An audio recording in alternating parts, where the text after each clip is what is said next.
Yo, what is up, everybody? Welcome back to the Bucket Discussions podcast, the channel, man. Yo, whatever you want to call it. It is the man, J. Coop, back with another Bucket Discussion. And in this discussion, man, I kind of just want to talk about one of the hottest teams in basketball right now, and that is the Sacramento Kings. Because as a lot of you guys know, they have been on a tear this season so far to start the 2022 and the 2023 NBA season. So I'm here to talk a little bit about it, bring you guys the information that you guys need to hear about the Sacramento Kings team. So without any more waiting, man, let's get straight into this video. Hey,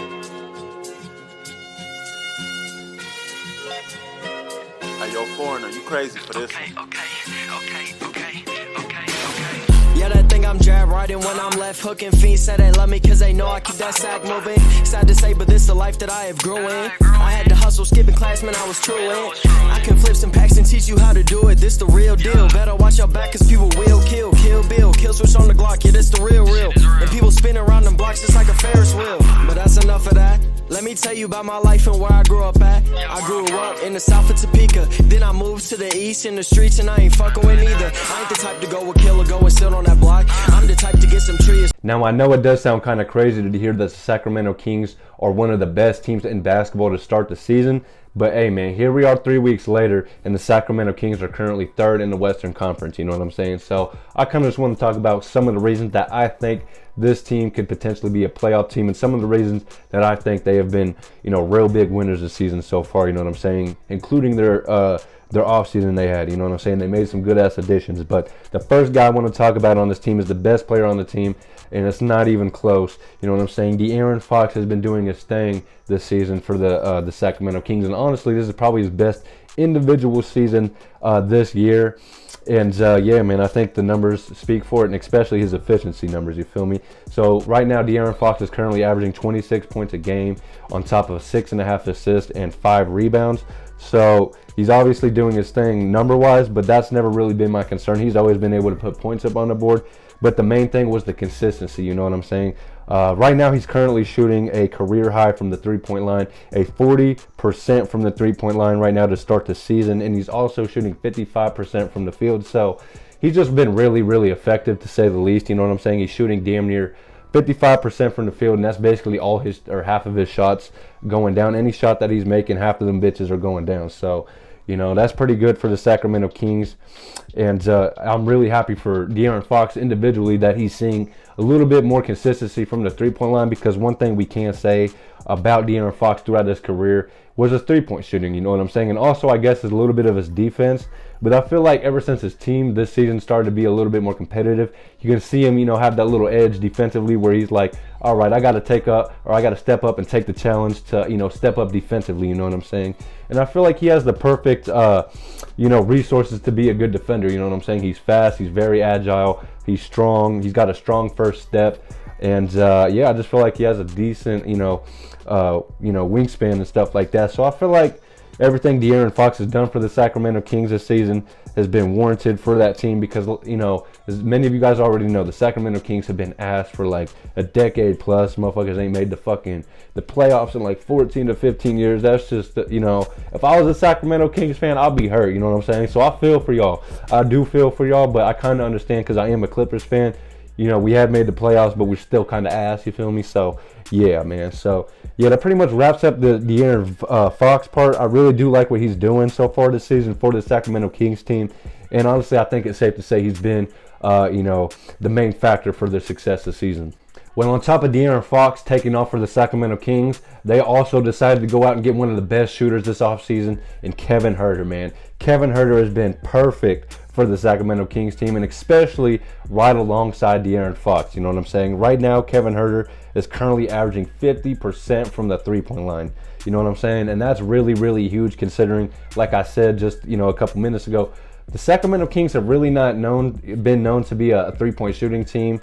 I mean, obviously, they haven't been a good team at all, so they haven't really been good defensively, offensively, anything like that. But to see some consistency from the three-point line, man, I feel like that's just super big for them, especially, like I said, man, we are in a three-point shooting league. So, I mean, this is perfect. You know what I'm saying? This is perfect. And Kevin Huerter is having his best individual season so far this season, man. He's averaging 16 points right here. He's averaging an assist, and he's also averaging about 5 rebounds a game. So it's like, you really can't go wrong with what Kevin Huerter has been bringing to this team, you know what I'm saying? And I feel like this was the perfect addition they could have made right alongside that man, Malik Monk. Malik Monk has been really big for the Sacramento Kings this season too. It's kind of like he'll have, a bad game or two, but then he'll have like another 3-game stretch where he's just taking off. And I feel like after he had his best season last year individually for the Lakers, you know what I'm saying? I feel like this was the perfect addition they could have made to this team, especially like I said, alongside De'Aaron Fox, who's never been that great of a 3-point shooter, but now he has consistent guys, consistent 3-point shooters next to him now that can knock that down. You know what I'm saying? And yeah, man, right now you got Malik Monk averaging about 13 points a game, 4 assists, and also about 2.5 rebounds a game. So I do think it is safe to say that Kevin Huerter and Malik Monk have been very, very big additions to the Sacramento Kings team, and a reason they have been so successful this far in the season, and a reason they are the 3rd seed currently in the Western Conference. You know what I'm saying? But there is one more individual I would like to talk about on the Sacramento Kings team that I think has just been huge and kind of underrated. Now, I know a lot of people like to talk about Domantas Sabonis as if he is underrated, but I feel like his numbers and all of that, his percentages, all of that kind of speak for itself, but I feel like he still doesn't get the credit that he deserves for being one of the best big men in the league, and especially when we're talking about some of the most versatile big men that we've actually ever seen. You know what I'm saying? Currently, he's averaging 17 points, 6 assists, and he's also averaging about 11 rebounds a game. But like I said, with all the other players, man, the efficiency has been pretty crazy. You know what I'm saying? Now, he is kind of struggling from the 3-point line, which is to be expected. He's never really been a 3-point shooter. He's shooting a little under 30% for the season, but he is shooting almost 60% from the field. You know what I'm saying? So I feel like it kind of makes up for itself because he has been so efficient from the field in general. And I feel like Domantas Sabonis is just one of those players that fits so perfectly around any shooters that you put him next to, and also a point guard like De'Aaron Fox who can kind of do the same thing that Domantas Sabonis does. You know what I'm saying? Domantas Sabonis is kind of like a big man that likes to he's basically kind of like a poor man Jokic. You know what I'm saying? He can facilitate the ball. He can stretch the floor. He can do a little bit of everything, you know what I'm saying? And I feel like he's just been so perfect alongside De'Aaron Fox ever since he got to this team in the middle of last season. Now, I know a lot of people like to talk about that trade between Domantas Sabonis and also Tyrese Halliburton, but I feel like for what both teams got, they both got what exactly they needed. The Indiana Pacers kind of needed someone to, reset their franchise and get their fans kind of excited for the future in the next couple years. And the Sacramento Kings were trying to compete right now, you know what I'm saying? And that's exactly what they're doing, you know what I'm saying? So, yeah, man, shout out to the Sacramento Kings. They have been really, really efficient, and all the guys I just talked about have been major parts of why this team has been so successful. And even with these guys being so successful, some of their other better players like Harrison Barnes hasn't even really been playing how we normally, like them to. So the fact that they still have that to hang their hat on when he plays normal and he plays back to his normal Harrison Barnes self, they might even have more to hang their hat on to, you know what I'm saying? Because this team really, really looks special, especially offensively, like I said at the beginning of the video. And that's actually what I want to talk about next is their team stats, you know what I'm saying? Currently, the Sacramento Kings are leading the league in points per game at 120.9 points a game.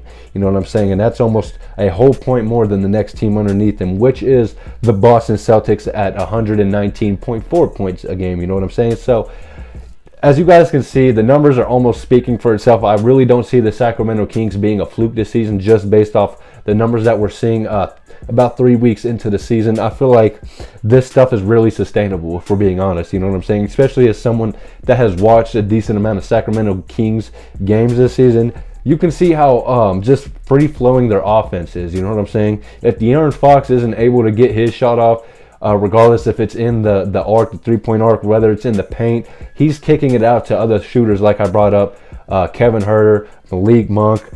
Trey Lyles has been pretty big for this team as well. Like, they have so many, great rotational players this season. I feel like that's just what makes them so special, you know what I'm saying? This team is, very deep already that you have players like Rashawn Holmes who hasn't even really been in the rotation like that. And if you look back the last year or two, he was one of their better players over the last year or two, you know what I'm saying? So, and I also forgot to mention Keegan Murray, you know what I'm saying? They just have a lot of guys that can just play their role. Chimeti Metsu, he's been really big for this team as well, you know what I'm saying? He's never really been a three-point shooter like that, but he has actually been, shooting that thing pretty consistently this year, you know what I'm saying? And another player I'd like to give credit to is Davion Mitchell, who has been pretty great defensively, you know what I'm saying? I feel like if you have De'Aaron Fox buy-in defensively and you match him up against with someone like Davion Mitchell, I feel like that could honestly be one of the best defensive backcourts in the league, you know what I'm saying? So keep an eye out for that because, like I said, Fox has never really been known as a defender like that, but I think he does have the tools to be one of the best NBA defensive point guards in the league, man. So yeah, man. But back to what I was saying about the Sacramento team, the Sacramento Kings, is that they are leading the league right now in points per game at 120, which is very, very important. Like I said, man, in this league, one thing that is very, very important is putting points up on the board, because we've seen teams that ain't really able to defend shit, but if they can put points up on the board, at least more than the other team, that could possibly get you through the regular season. We've seen that multiple times. Shit, even last year with the Utah Jazz, they weren't the best defensive team, although they did have Rudy Gobert. The perimeter defense on that team was very, very lackluster, you know what I'm saying? Hence why they kind of broke that team up. But also, the Sacramento Kings are leading the league in field goal percentage at 49.8%, and the other team underneath them is the Denver Nuggets at 49.4%. So obviously it isn't that big of a margin, but they are still leading the league in field goal percentage because, as I mentioned earlier, with all these other players that I mentioned, Domantas Sabonis, Malik Monk, Kevin Huerter, and De'Aaron Fox, these guys have been really, really efficient. So, I mean, it's really not surprising that we're seeing the Sacramento Kings team be this efficient, you know what I'm saying? So, yeah, man, I'm really excited for the Sacramento Kings team, you know what I'm saying? We really haven't seen them be competitive in years, and as someone that's, always rooting for the underdog, rooting for the people that get counted out, I really do like to see teams like the Sacramento Kings, take that next step to become a potential playoff team, you know what I'm saying? So, yeah, man, I'm really excited for this team. Can't wait to see what they have left in store for us the rest of this wonderful NBA season. But that pretty much concludes the Sacramento Kings video. If you guys enjoyed the video, found it informational, useful in any type of way, man, make sure you hit that like button. And if you are new around here, make sure you hit that subscribe button, because we are always dropping weekly basketball content, man, because this is the Buck Discussions podcast where we like to go beyond the stat sheet, beyond a narrative, to bring you guys that real, authentic, fire sports conversation, man. But yeah, man, that pretty much wraps it up. Until next time, stay safe, enjoy the holidays, and I'll see you guys again. Peace. In the jungle like I'm Conan, count up with both hands, switch the flow like it was broken. I'm on the road, man, making plays just like DeRozan. I shoot my shot, and that shit wetter than the ocean. I brag a lot, but with the wind and come the boast in. I made a lot from them apartments that I sold, and he ain't make it up to college. So them streets where he enrolled in. I know I'm a scholar from the moments that I was exposed in.